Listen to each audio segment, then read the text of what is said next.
English history में 160 तक question हो गए थे यूथ कंपटीशन बुक के। आज 161 से है।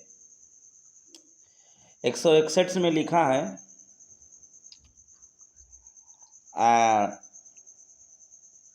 These famous lines by Coleridge are from his poem. एक लाइन लिखी हुई है, लिखा है alone alone all all alone, alone on a wide wide sea, and never a saint took pity on my should in agony. Alone, alone, all alone, alone on a wide, wide seal, and never a saint took pity on my should in agony. ये Coleridge के द्वारा लिखी गई lines हैं, famous line. Alone alone, अकेले अकेले, आल all alone, सब सब अकेले हैं।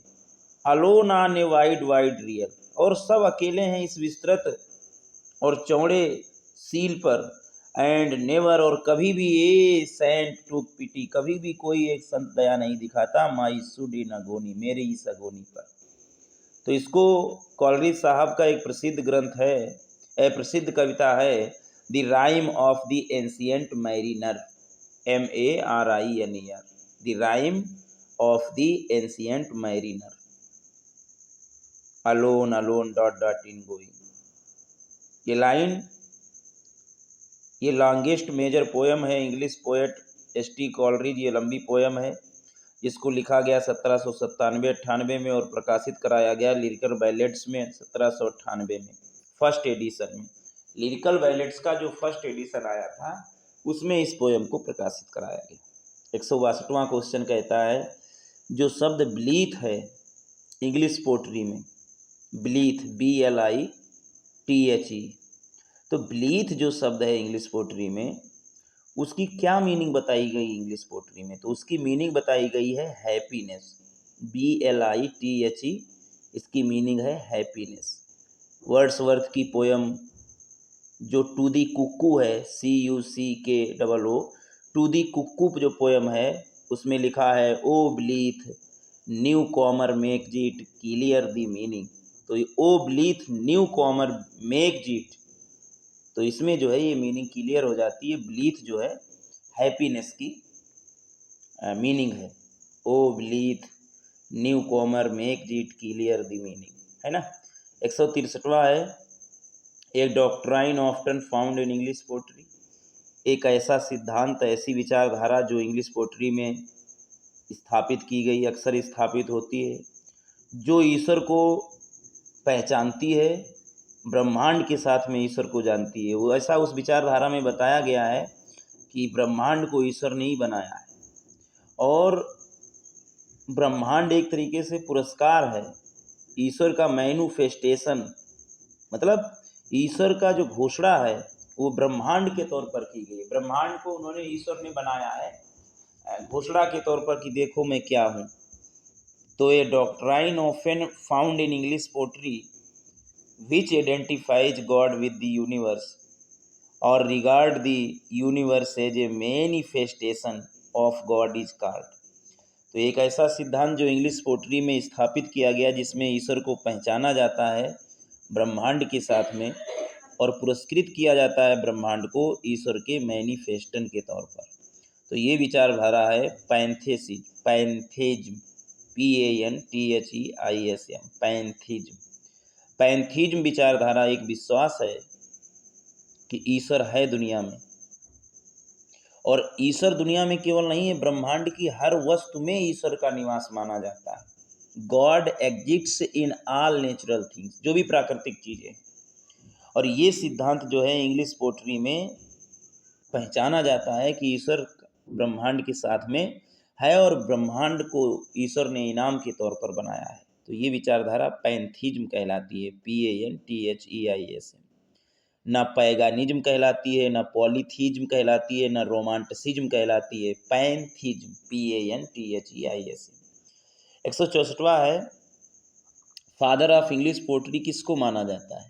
तो जॉफ्री चासर जी को, GEOFFREY, जॉफ्री चासर जी को इंग्लिश पोएट जो थे उनको फादर ऑफ इंग्लिश पोट्री माना जाता है, उनको फादर ऑफ इंग्लिश पोट्री माना जाता है। अच्छा, एक व्यक्ति जो कन्वर्ट करता है, जो क्रिश्चियन फेथ है, किसी व्यक्ति का विश्वास जो है क्रिश्चियन फेथ में लाता है, मतलब कोई दूसरी विचारधारा का व्यक्ति है, उसका दूसरे धर्म में विश्वास है, तो उसको अगर क्रिश्चियन फेथ में कोई कन्वर्ट करता है कोई व्यक्ति, स्पेशली पब्लिक प्रीचिंग मतलब सार्वजनिक रूप से भाषण देकर विशेष तौर पर, तो उसको क्या बोलते हैं? तो ऐसे व्यक्ति को जो ईसाई धर्म की ओर कन्वर्ट करता है, लोगों का विश्वास फेथ सार्वजनिक रूप से स्पीच देके, प्रवचन देके, तो ऐसे लोगों को कहा जाता है इवैंजेलिस्ट, EVANGELIST, एन इवैंजेलिस्ट, EVANGELIST, एन इवैंजेलिस्ट कहा जाता है उनको। ये इवैंजेलिस्ट एक वो व्यक्ति होता है जो कन्वर्ट करता है दूसरों को क्रिश्चियन फेथ में, स्पेशली ऑफ पब्लिक प्रीचिंग, विशेषकर सार्वजनिक भाषण देके। और जॉन बनियान का जो पिलग्रिम्स प्रोग्रेस एक रचना है जो 1678 में लिखी गई, जॉन बनियान की रचना, कौन?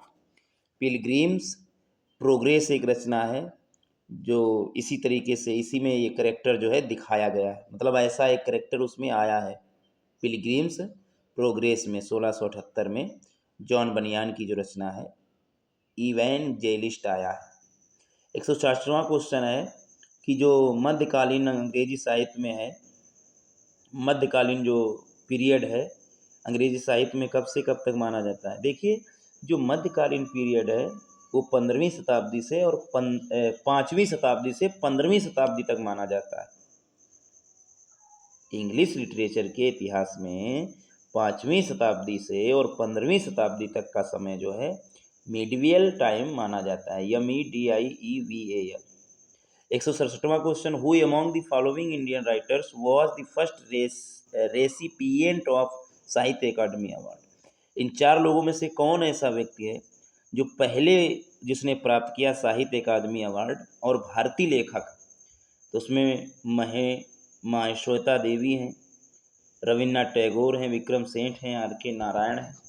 तो जो वो भारतीय व्यक्ति जिसने साहित्य अकादमी पुरस्कार सबसे पहले पाया इंडियन, तो वो साहित्य अकादमी प्राइज सबसे पहले पाने वाले वो हैं RK नारायण जी। साहित्य अकादमी जो पुरस्कार होता है वो बहुत ही भारतीय भाषाओं में दिया जाता है, जो भारत की भाषाओं की मुख्य रिकॉग्नाइज्ड लैंग्वेज है, उनको उत्साह बढ़ाने के लिए। RK नारायण पहले ऐसे व्यक्ति थे जो साहित्य अकादमी अवार्ड पाया इंग्लिश कहानी के लिए, 1960 में पाया इन्होंने, RK नारायण ने। दूसरे भी राइटर हैं जैसे राजा राय ने 1964 में पाया, मुल्क राज आनंद ने 1971 में पाया, इंग्लिश फिक्शन के लिए, मतलब अंग्रेजी कहानी के लिए पूछ रहा है। दूसरे राइटर राजा राय 1964 में, मुल्क राज आनंद 1971 में। 168वां क्वेश्चन कहता है कि ग्रीक मैथोलॉजी में ईश्वर जो है, जो म्यूजिक और पोट्री के लिए ईश्वर जो है उसको किसको मानते हैं ग्रीक मैथोलॉजी में? देखिए, ग्रीक मैथोलॉजी में जो अपोलो एक वो है, APOLLO, अपोलो जो है वो म्यूजिक और पोट्री का ईश्वर माना जाता है, अपोलो। बाकी नेपच्यून है, वो एक सुंदरता की देवी मानी जाती हैं, NEPTUNE। म्यूजिस ये एक प्रेरणा की देवी मानी जाती हैं, आर्टेमिस ये भी एक अलग है। लेकिन अपोलो जो है, APOLLO, अपोलो जो है ये ग्रीक मैथोलॉजी में म्यूजिक एंड पोट्री में इसको गॉड के तौर पर मानते हैं। 169वां क्वेश्चन है कि न्यू अपोकैलिप्स मोमेंट जो था वो एक रिएक्शन था किसके खिलाफ? राजनीतिक तौर पर machine age literature and realistic poetry of the 1930 its founders were. देखिए, एक न्यू अपोकैलिप्स मोमेंट एक था जो एक रिएक्शन था, मतलब प्रतिक्रिया थी किसके खिलाफ? जो पॉलिटिकली ओरिएंटेड थे। किसके खिलाफ? पॉलिटिकली ओरिएंटेड के खिलाफ, राजनीतिक जो ओरिएंटेड थे उनके खिलाफ एक प्रक्रिया थी, एक रिएक्शन था। तो न्यू अपोलो अपोकैलिप्स मोमेंट जो है, मशीन एज लिटरेचर और रियलिस्टिक पोट्री ऑफ 1930 का जो राजनीतिक पर सिद्धांत थे, जो मशीनीकरण युग था, जिसमें साहित्य में भी मशीनीकरण आया था, और वास्तविक कविता जो 1930 थी उसके खिलाफ एक न्यू अपोलो का एप्स मोमेंट था। तो इसके स्थापनकर्ता कौन थे? कह रहा है जो new apocalypse APOCALYPSE new apocalypse moment जो है 1930 की, जो वास्तविक कविता, मशीनी एज लिटरेचर और पॉलिटिकली ओरिएंटेड के खिलाफ एक मोमेंट था, तो इसको किसने स्थापित किया था? तो हेनरी ट्रीस ने और JF हेनरी ने किया था। Henry Treece, TREEC, Henry Treece, और JF Henry, HENDRY, JF Henry. तो new apocalyptics were a poetry grouping in the UK। ये न्यू अपोकैलिप्स जो है वो एक कविता है, UK में 1940 में लिखी गई, और इसमें नाम लिया जाता है एंथोलॉजी न्यू अपोकैलिप्स 1939 में, और जो एक एडिटिंग की गई थी ये न्यू अपोकैलिप्स कविता JF हेनरी और हेनरी ट्रीस के द्वारा। तो ऑप्शन ए सही है। बाकी ना तो इसमें LM लेविस सही हैं, ना ही जेम्स हेनले सही हैं, ना ही ग्रेहम ग्रीन सही हैं। सही हैं हेनरी ट्रीस और JF हेनरी। 117वां क्वेश्चन है, कह रहा है कौन सा स्टेटमेंट जो है जॉर्जियन पोट्री के बारे में सत्य नहीं है? जो जॉर्जियन पोट्री है उसके बारे में 4 ऑप्शन दिए गए हैं, आपको बताना है इसमें कौन जो है जॉर्जियन पोट्री के बारे में सत्य नहीं होता है। जैसे पहला क्वेश्चन लिखा है sentence, it tool inspiration from the country side and nature. ये एक साधन है प्रेरणा देने का देहात से और प्रकृति के प्रति, मतलब देहात और प्रकृति के प्रति ये प्रेरित करता है कि देहात के प्रति, गांव में और प्रकृति के प्रति प्रेम करना चाहिए। तो सही है, जॉर्जियन पोट्री में ये बात है, गांव और देहात के प्रति लगाव उसमें दिखाया गया है, प्रेरणा मिलती है उससे। दूसरा ऑप्शन है, it was named Georgian because of King George association in 1910। Georgian poetry का नाम इसलिए पड़ा क्योंकि जॉर्जियन राजा बने 1910 में, और उसी समय से तो ये भी बात सही है।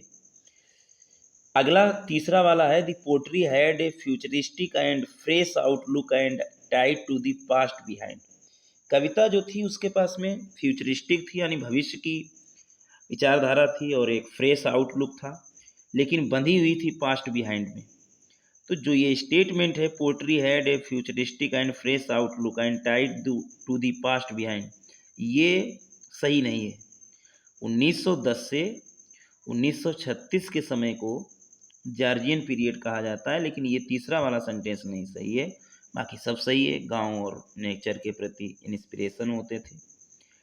कविता 1910 में जो राजा बने, आसीन हुए, ब्रिटेन के राजा बने जॉर्ज साहब, तो उनके नाम पर पड़ा। और ये भी सही है कि it was lyrical in nature, प्रकृति में संगीतज्ञ है, ये भी बात सही है। बाकी ये सही नहीं है कि the poetry had a futuristic and fresh outlook and tied to the past.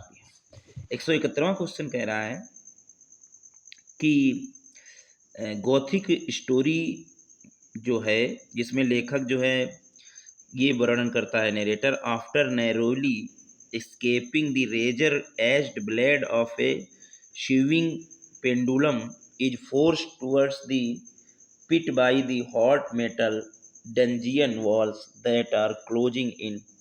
ये इसका लेखक कौन है?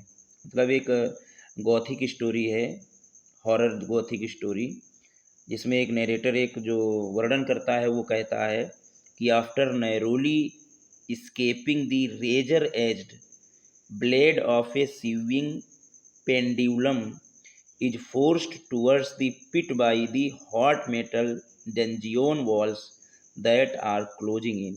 तो इसका आथर जो है, वो आथर साहब जो हैं वो हैं एडगर एलन पो, EDGAR, Edgar Allan ALLEN, Allan Poe POE। तो जो पिट एंड दी पेंडुलम शब्द है, the pit and the pendulum. ये एक गॉथिक हॉरर स्टोरी है जिसको लिखा है एडगर एलन पो ने। और ये जो पिट एंड द पेंडुलम,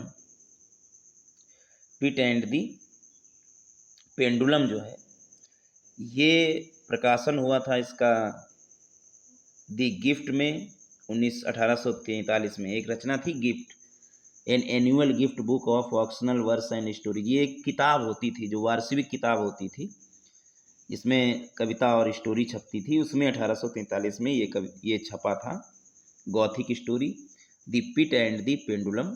और गॉथिक हॉरर स्टोरी ये एडगर एलन पो के द्वारा है।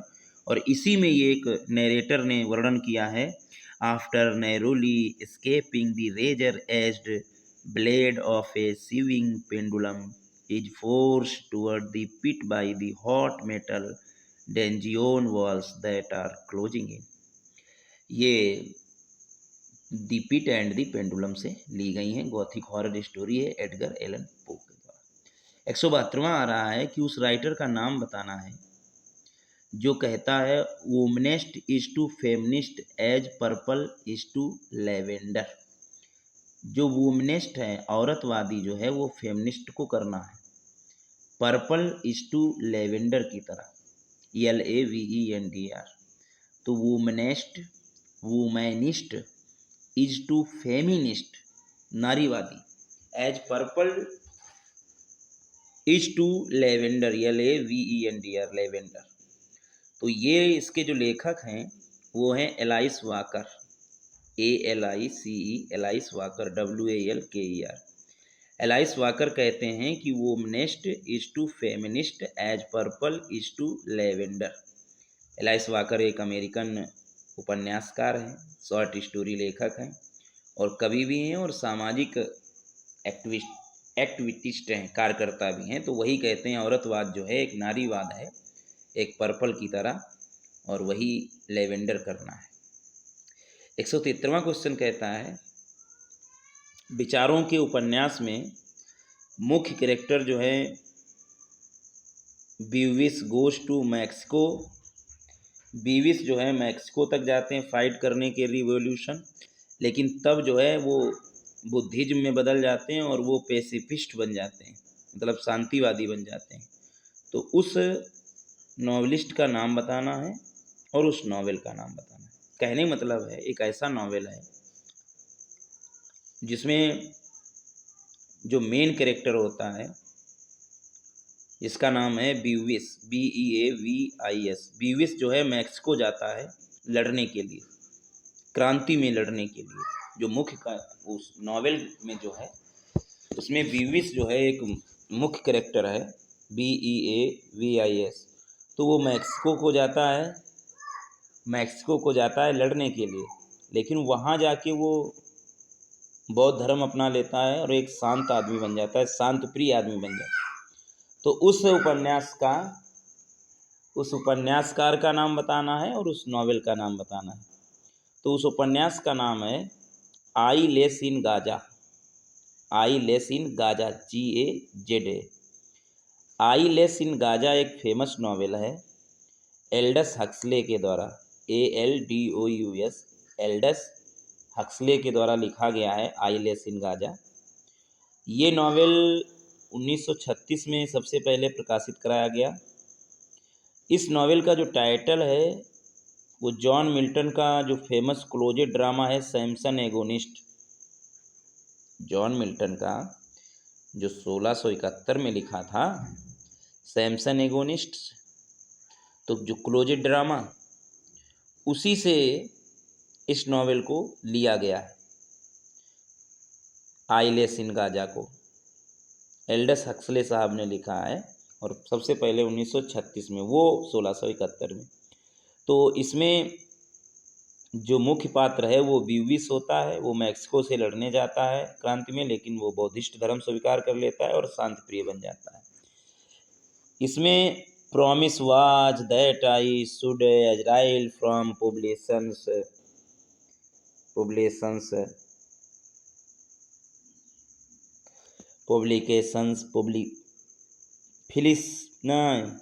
Should Israel from Philistines yoke deliver, ask for the great deliverer now, and find him eyeless in Gaza at the mill with the slaves. In this novel, the main character Buge goes to Mexico to fight a revolution, but he adopts Buddhism and becomes a science pacifism. तो इस तरीके से ये जो है आपका novel है। अगला क्वेश्चन है 174वां है। 174वां कहता है कि इनके भी इस इन इन जो नॉवेल्स हैं, इन जो नॉवेल्स हैं उनमें जो है किसमें partition of India and Pakistan, मतलब भारत और पाकिस्तान के बंटवारे के बारे में बताया गया है, किसमें किया गया है? तो और किसी में नहीं किया गया है, और किसी में नहीं किया गया है। जो नॉवेल है A band in the gangs, A band of in the gangs, BEND, band in the gangs जो है वो एक नॉवेल है भारतीय ऑथर मनोहर मलगोनकर, MALGONKR। जो मनोहर मलगोनकर साहब जो हैं भारतीय लेखक, उनका ये नॉवेल है A band in the gangs, GANGS। 1964 में ये प्रकाशित हुआ। और ये नॉवेल जो है जो सविनय अवज्ञा आंदोलन है उससे शुरू होता है 1930 में जो शुरू हुआ था, और जब ख़त्म होता है तो इसमें बंटवारे के समय जो दंगे हुए थे पंजाब में उनको दिखाया गया है।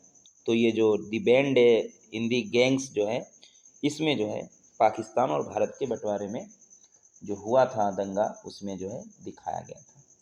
175वां है which one of the following book is not written by Vikram Seth. तो इसमें कौन सी ऐसी बुक है जो विक्रम सेठ के द्वारा नहीं लिखी गई है? तो गोल्डन हाउस जो है ये नॉवेल जो है सलमान रश्दी साहब का है, SALMAN रश्दी RUSHDI। सलमान रश्दी साहब का ये नॉवेल है द गोल्डन हाउस, जो 2017 में प्रकाशित हुआ। जबकि दूसरे जो नॉवेल दिए गए हैं two lives, suitable boy, beastly tales, ये सभी विक्रम सेठ के हैं। Two lives TWOLIVS, two lives, suitable boy SUITABLE, suitable boy, beastly tales BEASTLY, beastly tales, ये सभी विक्रम सेठ के नॉवेल है। 176वां क्वेश्चन कह रहा है कि कौन सा पहला अमेरिकन व्यक्ति है जिसने नोबेल प्राइज लिटरेचर के लिए जीता? देखिए जो हैरी सिनक्लेयर लेविस थे, हैरी HARRY, सिनक्लेयर SINCLAIR, जो हैरी सिनक्लेयर लेविस थे LEWIS। तो हैरी सिनक्लेयर लेविस जो थे वो पहले अमेरिकन नॉवलिस्ट थे, यानी उपन्यासकार थे, शॉर्ट स्टोरी राइटर थे और नाटककार थे, जिन्होंने 1930 में यूनाइटेड स्टेट्स से नोबेल प्राइज प्राप्त करने वाले पहले व्यक्ति बने 1930 में। कौन? Harry Sinclair Lewis. 177वां क्वेश्चन है, ये जो नाम दिए गए हैं इनमें कौन सा कॉमिक बैक अबाउट डेथ, ये टाइटल जो है कैरेक्टर का है, whose title character is modelled on the self destructive lyric poet Delmore Schwartz. तो कौन सा इसमें से कॉमिक बैक अबाउट डेथ जो है, जिसमें कौन सा कैरेक्टर है जिसके बारे में ये कहा जाता है कि comic back about death modelled on the self destructive lyric poet Delmore Schwartz. तो सेल्फ डिस्ट्रक्टिव लिरिक कवि जो है डेलमोर स्केवर्ट्स दिखाया गया। तो इसमें जो हमबोल्ट गिफ्ट है, मतलब जो हमबोल्ट साहब का गिफ्ट नॉवेल है, गिफ्ट GIFT, जो हमबोल्ट साहब का गिफ्ट नॉवेल है उसमें जो है कॉमिक बैक अबाउट डेथ पात्र को मॉडल किया गया है सेल्फ डिस्ट्रक्टिव लिरिक पोएट के तौर पर। हमबोल्ट्स गिफ्ट एक नॉवेल है जो कनाडा और अमेरिका के लेखक हैं सॉल बेलो, SAUL, बेलो, BELLO। उन्होंने नोबेल प्राइज़ जीता था 1976 में इसी नॉवेल के लिए, साहित्य में, सॉल बेलो साहब ने। ये नॉवेल बेलो साहब जो हैं प्रारंभिक तौर पर इसमें जोर देते हैं शॉर्ट स्टोरी के तौर पर, और फिर उसमें is a roman a clef about Bellow's friendship, फिर उसके बाद में बेलोज फ्रेंडशिप के बारे में बताते हैं अपने कवि डेलमोर के, जो मतलब इस नॉवेल में पहले तो ये शुरू करते हैं रोमन क्लेफ के बारे में बताते हैं, फिर अपनी दोस्ती के बारे में बताते हैं। इनका जो कवि था डेलमोर, इसके वर्ड्स SCHWARTZ और डेलमोर DELMOR, डेलमोर स्कैट वार्ड्स जो कवि था उसकी दोस्ती के बारे में बताते थे। और it was a comic back about death, और इसको जो है डेलमोर इसका वार्ड्स को जो है कॉमिक बुक अबाउट डेथ, मतलब कॉमिक बुक कहा जाता है डेथ के बारे में, तो इसमें सही होगा हम्बोल्ट्स के गिफ्ट से ये लिया गया। 178वां क्वेश्चन है कि उस कवि को पहचानिए जो 20वीं शताब्दी के अमेरिकन और इंग्लिश इमेजिस्ट पोइट्स में से नहीं है। मतलब 20वीं शताब्दी का अमेरिकन और इंग्लिश इमेजिस्ट पोइट जो होते हैं IMAGIST इमेजिस्ट पोइट्स में से नहीं है, तो उसमें हिलेरी बिलोक जो है HILAIRE, हिलेरी बिलोक BELLOC, बिलोक साहब जो हैं इमेजिस्ट पोइट्स नहीं हैं। ये एक एंग्लो फ्रेंच राइटर हैं और एक हिस्टोरियन हैं और बहुत ही प्रोलिफिक राइटर हैं, इंग्लैंड के बहुत ही प्रसिद्ध राइटर, प्रोलिफिक राइटर हैं 20वीं शताब्दी की प्रारंभ में। उन्होंने 20वीं शताब्दी के जो अमेरिकन और इमेजिस्ट पोइट्स थे उनमें वो शामिल नहीं है, जबकि इसमें FS फ्लिंट नाम दिया है, ये शामिल हैं FS फ्लिंट। रिचार्ड एल्डिंगटन साहब का नाम दिया गया है ALDINGTON, रिचार्ड एल्डिंगटन साहब का नाम दिया गया, वो हैं। हिल्डा डुलिथे, ये भी हैं। ये 20वीं शताब्दी के अमेरिकन और इंग्लिश इमेजिस्ट पोइट से संबंधित हैं, लेकिन हिलेरी बिलोक साहब जो हैं 20वीं शताब्दी के अमेरिकन और इंग्लिश इमेजिस्ट पोइट से सम्मिलित नहीं। 179, इसमें उस राइटर का नाम बताना है जो बच्चों के लिए लिखा। Which of the following writers have written for children. देखिए, मुल्क राज आनंद ने बच्चों के लिए नहीं लिखा, अरविंद एडिगा ने नहीं लिखा ADIGA, निसिम एजेकिल ने भी नहीं लिखा NISSIM, एजेकिल EZEKIEL, तो निसिम एजेकिल ने भी नहीं लिखा, मुल्क राज आनंद ने भी नहीं लिखा, अरविंद एडिगा में नहीं लिखा। इसमें जो बी ऑप्शन है रस्किन बॉन्ड, रस्किन बॉन्ड ये भारतीय लेखक हैं, ब्रिटिश डिसेंट में, मतलब ब्रिटिश में रहते हैं लेकिन भारतीय लेखक हैं। ये अपने जीवन को, ये रहते हैं अपनी फैमिली के साथ में लैंडोर में, LANDOUR, लैंडोर जो ये मसूरी में रहते हैं। लैंडोर एक स्थान है मसूरी का, भारत में, वहाँ रहते हैं। इन्होंने चिल्ड्रेन फिक्शन बहुत लिखी हैं, जैसे the cherry tree, CHERRY, cherry tree, Rani ji का वंडरफुल बैट, रानी जीस वंडरफुल बैट्स, ये जो है बच्चों के लिए कहानियाँ इन्होंने फिक्शन लिखे, द चेरी ट्री, रानी जीस वंडरफुल बैट। और इस वीडियो का अंतिम जो क्वेश्चन है 180वां, विले बॉडीज, VILE और बॉडीज BODIES, विले बॉडीज जो है एक शार्प और एम्यूजिंग सैटायर है, बहुत ही आश्चर्यचकित करने वाला व्यंग है। क्या नाम है उसका? विले बॉडीज, VILE, बॉडीज BODIES।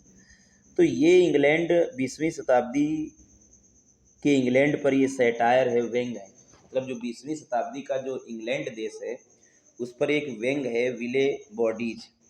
ये किसके द्वारा लिखा गया? तो जो विले बॉडीज है VILE, विले बॉडीज एक नॉवेल है जो इवलिन वॉग के द्वारा लिखा गया, EVELYN, इवेलिन वॉग WAUGH के द्वारा लिखा गया 1930 में। यह नॉवेल एक व्यंग्यात्मक है ब्राइट यंग के लिए, जैसे decent young London society after World War first, मतलब प्रथम विश्व युद्ध के बाद में जो